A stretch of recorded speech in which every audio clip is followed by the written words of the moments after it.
Hey guys, what's going on? It's Brady from Late Weather Forecast, and be doing a update for this upcoming storm. So basically, whether you want to call it a nor'easter or not, um, it doesn't matter. There's still going to be big impacts, and I'm just going to refer to it as a nor'easter, just because it's easier to call it that than a coastal New England storm. But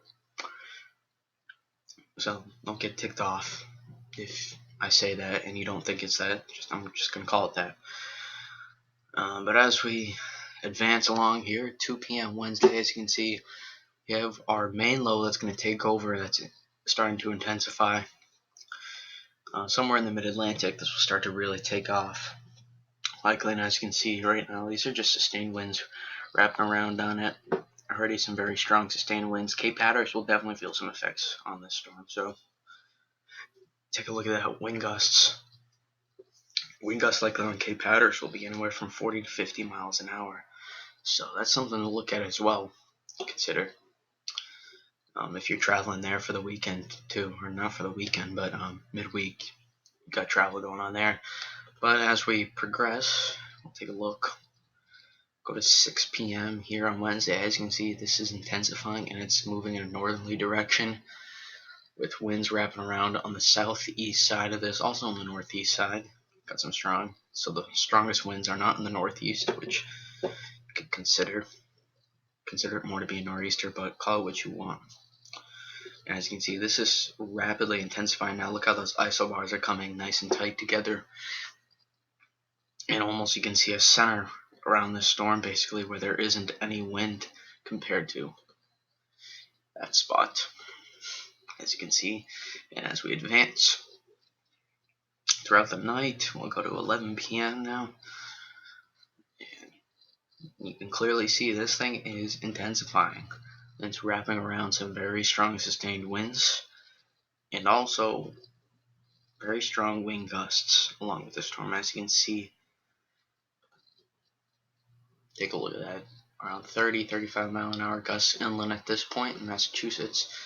And on the coast, already very strong wind gusts around 50 miles an hour. But as we continue, look at that. Look what happens around 12 to 1 a.m. These wind gusts really just ramp up here. I don't care. And you can clearly see wind gusts inland 70, around close to 70 miles an hour.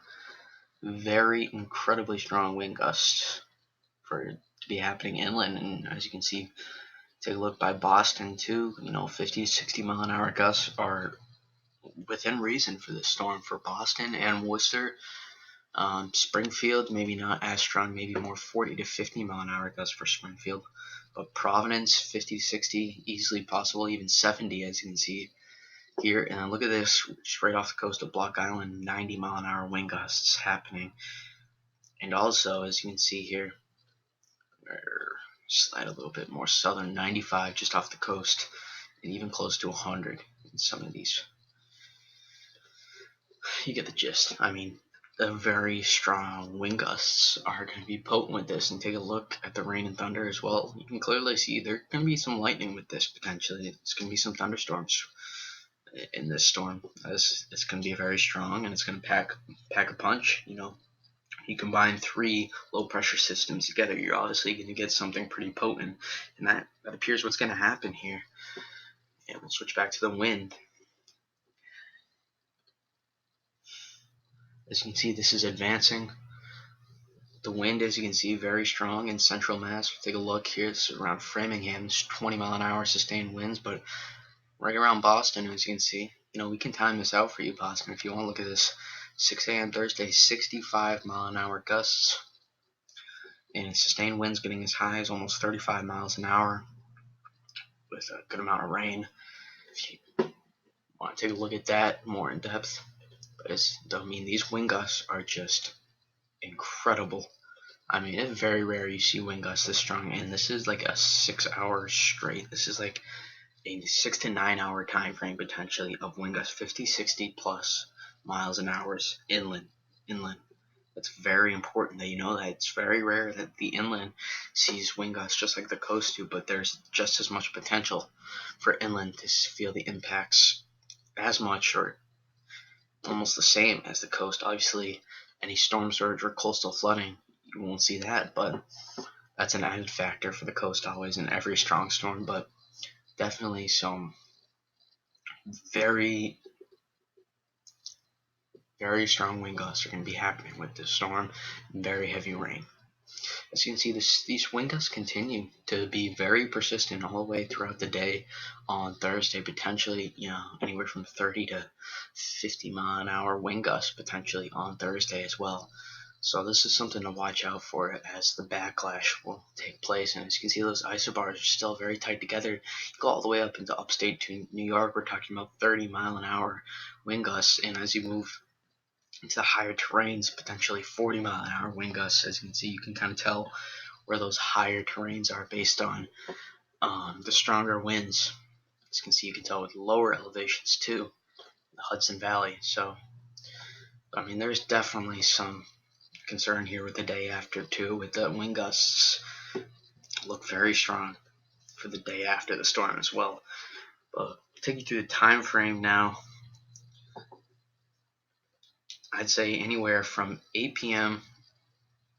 on Wednesday to around 8 p.m. on Thursday is going to be significant major impacts for New England, and generally DC will feel some impacts too. I don't know anywhere close to what we'll be feeling up here in New England, but there are going to be some very strong, potent rainfall totals along with wind. I gotta shift back for a second. Some of you are probably wondering what the wind or the rain totals are going to be. And we'll take a look at those.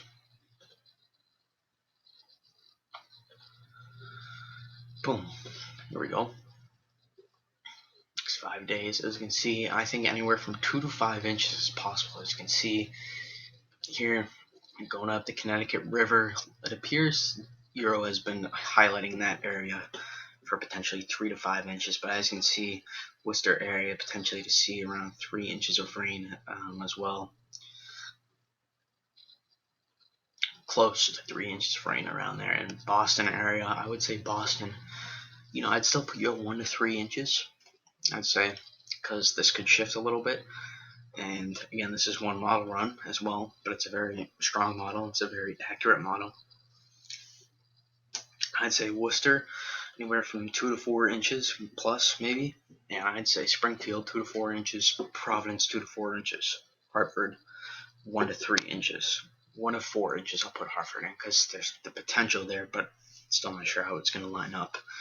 So now you're probably wondering, or a lot of you probably know what the GFS has been doing with the storm. It has not having the same intensification at all. Eventually it does when it gets into the Gulf of Maine. As you can see, some very heavy snow potentially in the higher elevations of this, but I just don't think the GFS, it's being very progressive with this storm. As many people have called this, it's the progressive model. It's not the GFS, it's the progressive. I think that's fairly accurate for this scenario. As you can see, it's a 996 at this point.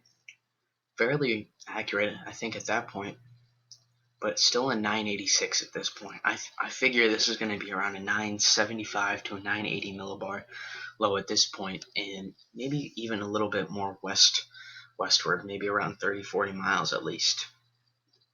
And it still doesn't have that northerly track early enough. I think once it hits this point, it will easily have started to go north already. And I don't think it's going to be carried that much east before it intensifies. The Gulf of Maine is definitely going to be its strongest point, potentially, I think, where it will be bombed out. But I still think it's not intensifying this quick enough. As you can see, I don't think it's going with a strong enough storm. But let's take a look at the rainfall totals it's bringing. See what the GFS has. Yeah, I mean, I'm in here a little bit. But I mean, you can see 1 to 2 inches. I just don't think that's enough. I really don't think that's enough. And GFS very much undercutting, and it's being very safe. And I don't think that's what we're looking at. I think we're looking at a very strong storm. It's going to pack a punch for sure. New England, Northeast, be ready. New York City could even see some impacts. It's going to be a strong storm. Peace out.